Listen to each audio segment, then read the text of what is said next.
Hi, my name is Joshua Caraballo, and today we are in Washington, D.C. to talk to educators about their views on financial education.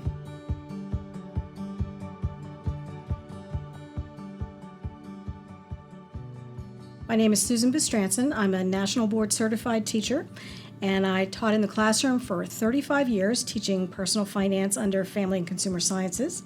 And right now I'm serving as the Financial Education Coordinator for Prince George's County, Maryland Public Schools. Financial education is something that is very personal to me. It's very, very near and dear to my heart. It makes a difference to everyone. It's a common denominator. We all have to handle money. I learned it the hard way. Years ago when I was transitioning from teaching middle school to high school, in 1 week I found myself becoming a single parent with a lot of debt, having never handled finances before, and been given personal finance to teach my high school students. I learned along with my students that year. Definitely learning the hard way, and I don't think that's the right way for anybody to do this. So I think that personal finance education is just imperative for everyone. It's whether you're rich or poor, money is the common denominator. We all need to know how to handle it. Financial education in high school needs to be required, and I'll tell you why. I taught it for 25 years as an elective. It was awesome for the kids who took it. Nobody knew anything about it. Nobody had to take it. It was overlooked. And the students who came into my class were put there as placeholders. On the first day of class, I'd ask them, how many of you actually signed up for this class? And very few hands went up. You've been in school a long time. You've learned a lot of math, science, and social studies. When you leave high school, you might not quote Shakespeare, but you're going to use everything I teach you in this class every day for the rest of your life. So please stick with me. Don't get a schedule change. I promise you, you will appreciate the fact that you're in here. And so many of my students at the end of the course kept saying, everybody needs to take this. And I said, yes, I agree. Absolutely. That's what that's my hope, is that everybody has to take this and not get it overlooked. There's two different ways to look at this, kind of pre-COVID and post-COVID.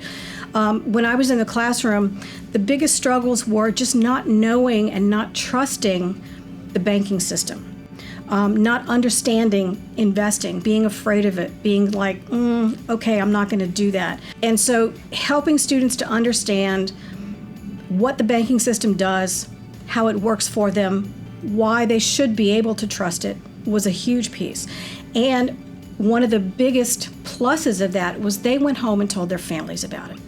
And so it was multi-generational teaching. I had a student tell me, well, yeah, I helped my parents do their taxes because of what we did in your class. The broader aspect of being able to give them the basic foundation to understand what's going on with finance and being able to spread it out to their family was huge. I mean, I don't think that a one-semester personal finance course in high school makes you a know-it-all. You're not going to get everything you need in one semester. That's impossible. But from where we are and our standpoint right now, it's the biggest start that we've got. We've got tremendous momentum in getting financial literacy mandated in the United States. We've gone to a tremendous 23 states have a mandate now, which is awesome. And it's a step in the right direction. What we need to do is, once we get those steps together, obviously expand. This is something that needs to be covered as often as English does. But for right now, a semester of personal finance in high school allows a high school student to know that this is real, it's out there. I may not know everything, but I know where to go ask my questions.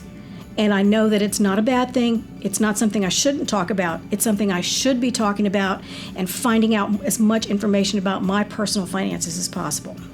I went to collect my daughter from the local public library one afternoon after school, and I had my school logo polo shirt on.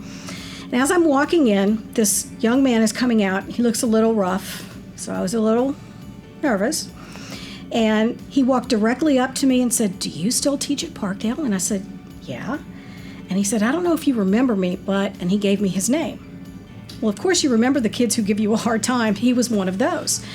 And in my class, we used to do a budget project where the student was the main feature of the scenario. They had to find their own apartment and their own car and, do the adulting kind of thing in the class. He was not interested in that class at all until we got to that project. Then he rallied all the guys at his table, and they were sharing a house and doing the rent thing, and he was like, they were all over it. So, of course, I remembered him because, he was quite memorable. And so he said, I'm so glad I ran into you. I wanted to tell you this. He said, after high school, after graduation, I moved to Chicago. And I really made some bad decisions. Things did not work out well for me over there. So I recently moved back home.